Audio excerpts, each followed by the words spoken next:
Hello my dear students, welcome to the session. बेटा IIT JAM 2026 paper mathematics का discussion चल रहा है। आइए एक इंटीग्रल कैलकुलस का मीठा मीठा क्वेश्चन करते हैं। यस, इसी साल का पेपर है। क्वेश्चन है 0 to 3 मॉड में x-1 है और माइनस के साथ x इंटू ब्रैकेट x हो गया आपका ग्रेटेस्ट इंटीजर फंक्शन। थोड़ा सा हल्का सा डिस्कशन कर लेते हैं। बेटा अगर आपको मॉड x-1 को ओपन करना है तो ये डिपेंड करता है कि x और 1 में क्या कंपैरिजन है ना, क्या कंपैरिजन है। ऐसा कब होगा if x-1 is greater than equal to 0, और ऐसा कब होगा if x-1 is less than 0। यानी यहाँ x greater than equal to 1 और x less than equal to या less than 1 पे डिपेंड करते हैं आंसर, ध्यान रखिएगा। तो यहाँ से आपको हिंट मिल गया कि जब ये इंटीग्रल इसके साथ जाएगा पहले वाले के साथ, तो इसको कैसे ब्रेक करना है, आपको इसको ब्रेक करना है 0 to 1 प्लस 1 to 3 है ना, क्योंकि यहाँ पे 1 है डिसाइडिंग पॉइंट। तो ये जो इंटीग्रल है इसका ब्रेक होगा 0 से 1 प्लस 1 से 3, ये पहले वाले के लिए। बट जब यही इंटीग्रल इसके साथ जाएगा, देखिए जिस किसी ने ग्रेटेस्ट इंटीजर फंक्शन पढ़ा है, देखिए इन चीज़ों के बिना तो एग्जाम में जाना एक अपराध है। अपने साथ क्यों अन्याय करते हो भाई। तो ये ऐसे बनता है ना मेरे बेटा, 0 1 2 3 एंड सो ऑन। बताइए, दिख तो रहा है आपको साफ साफ कि इसका ब्रेक कैसे होगा। आप अनाड़ी नहीं हो भाई। इसका ब्रेक कैसे होगा जब ये इंटीग्रल इसके साथ जाएगा। तो बेटा आपका देखिए यूनिट इंटरवल्स पे अलग अलग वैल्यू लेते हैं। तो 0 to 1 सेकंड वाले के लिए 0 to 1 plus 1 to 2 plus 2 to 3, बस इतना ही करना था, इतना ही करना था। आइए पूरा निकाल लेते हैं आंसर। तो जो चीज़ ज़रूरी थी या जो लॉजिक ज़रूरी था वो तो मैंने आपको दे ही दिया। Straight away let us jump to the solution. आ जाओ, ध्यान से देखना बेटा क्या कर रहा हूँ मैं। साथ रहिए आप और हम सब कुछ आराम से कर लेंगे, बहुत आराम से। मेरे बेटा पहले मैंने बोला आपको इसको ब्रेक करने के लिए, तो कैसे ब्रेक होगा माय डियर, पहले दोनों के साथ लेके चलते हैं उसके बाद बात करेंगे। सो ये हो गया आपका 0 से 3 मॉड x-1। अच्छा dx यार अपने आप लगा लो, मुझे वैसे बहुत ज़्यादा पसंद नहीं है dx। dx अपने आप लगा लीजिएगा। हाँ जी, मेरे को इंटरेस्ट है इसको ब्रेक करने में, तो ये 1 पे ब्रेक कर दीजिए। और ये आपको पूरा देखिए स्पेसिफिकली मैंने बता दिया था पहले इसका इलाज होगा। तो ये होगा बेटा 0 से 1 प्लस 1 से 3। ये मैं कलर लग करके लिख देता हूँ। देखो अपर लिमिट 2 नहीं है, 0 to 1 एंड 1 to 3, ध्यान रखिए। तो यहाँ भी आपका x-1 और यहाँ भी आपका x-1 माइनस। अब ये तो मैंने आपको समझाया अभी। बेटा इसका कैसे ब्रेक करेंगे आप। 0 to 1 पे अलग ब्रेक होगा मेरे बेटा, 1 से 2 पे अलग ब्रेक होगा मेरे बेटा, और 2 to 3 पे अलग ब्रेक होगा मेरे बेटा। हाँ जी, ये x ब्रैकेट x। बेटा मैं dx नहीं लिख रहा, अपने आप लिख लीजिएगा। आइए, हाँ जी, यहाँ अगर आपने dx लिखा तो इसका मतलब x 0 से 1 के बीच में लाई कर रहा है। मैं ये कह रहा हूँ कि x-1 का मॉडुलस ओपन होके क्या बनेगा। बेटा इस केस में जब x 0 से 1 है तो x-1 तो नेगेटिव हो गया ना मेरे बेटा। अगर ये नेगेटिव हो गया तो इसका मॉडुलस क्या आएगा, इसका मॉडुलस ये नहीं आएगा, इसका मॉडुलस का नेगेटिव आएगा, है ना। तो यहाँ पे आप 1 माइनस एक्स लिखेंगे, इतनी सेंस तो है आप।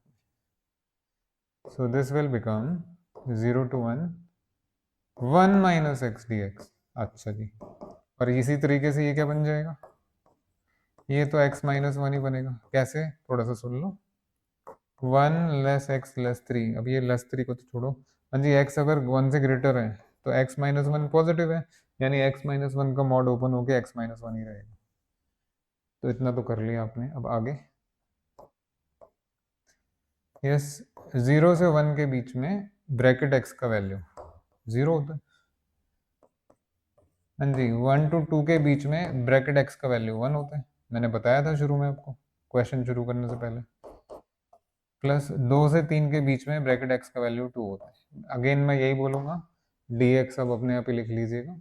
यार झगड़ा ना करो ऐसा। आ जाओ, everyone eyes on the board please. हाँ जी, इसका जब इंटीग्रल करोगे मेरे बेटा तो ये बन जाएगा आपका x माइनस x² 2। याद रहे इसका लिमिट 0 से 1 है, लेकिन इसका 1 to 2 नहीं है, 1 to 3 है। Plus x square by 2 minus x. हाँ जी, और ये जो लिमिट है ये आपकी 1 से 3 है, देख लीजिए अच्छे से आपके सामने। अब यहाँ बेटा ये तो गया, इसका इंटीग्रल आएगा आपका एक्स स्क्वायर बाई 2 और 1 से 2 आपकी लिमिट है, प्लस 2 एक्स स्क्वायर बाई 2 और इसकी लिमिट 2 से 3 है। हाँ, केयरफुली, अब बच्चों की तरह केयरफुली भी और बच्चों की तरह भी, 12वीं क्लास के बच्चों की तरह ये पूरा तो कर ही सकते हो आप। आ जाओ। तो जब आपने अपर लिमिट और लोअर लिमिट लगाया तो ये बन गया आपका 1, ये बन गया आपका 1 minus 1 by 2, as you can see यही बनेगा, इसके अलावा कुछ और नहीं बनेगा। हाँ जी, 3 का स्क्वायर आपका 9 माइनस 1 माइनस 3 माइनस 1, चेक कर लीजिए कोई आपत्ति नहीं आ रही है। माइनस बेटा पहले तो 0 हो ही गया था, ये है हाफ के साथ 4 minus 1 plus 9 minus 4, 9 minus 4, so 1 minus half will become half, plus ये हो गया आपका 8 बाई 2 दैट इज 4 माइनस 2 है, देख ही रहे हैं आप, माइनस वो जो ब्रैकेट के अंदर था। बेटा ये हो गया आपका 3 बाई 2 प्लस 5, ठीक है ना। बढ़िया बढ़िया, लास्ट लाइन्स लिख रहे हैं हम, तो उधर उधर चलते हैं। 1 by 2 plus 2 minus 3 by 2 minus 5,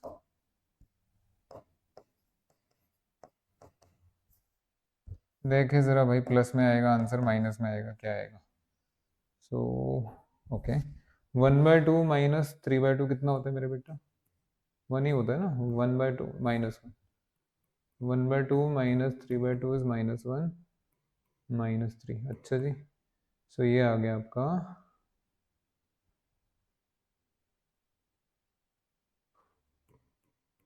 बेटा, ये तो माइनस का 4 आ गया आंसर। अगर हमने कैलकुलेशन गलत नहीं की है तो ठीक है, मेरे ख्याल से तो ठीक है। ये देखिए, अगर कैलकुलेशन में कहीं मिस्टेक हुआ है तो वो कॉन्सेप्चुअल मिस्टेक नहीं है, वो कैलकुलेशन मिस्टेक है ना। मुझे लग नहीं रहा वैसे -4 इज एक्सेप्टेबल आंसर। उन्होंने ये नहीं बोला था कि पॉजिटिव में निकालिए, नेगेटिव भी आ सकता है। चलिए, थैंक यू वेरी मच, मिलते हैं नेक्स्ट क्लास में, नेक्स्ट क्वेश्चन में।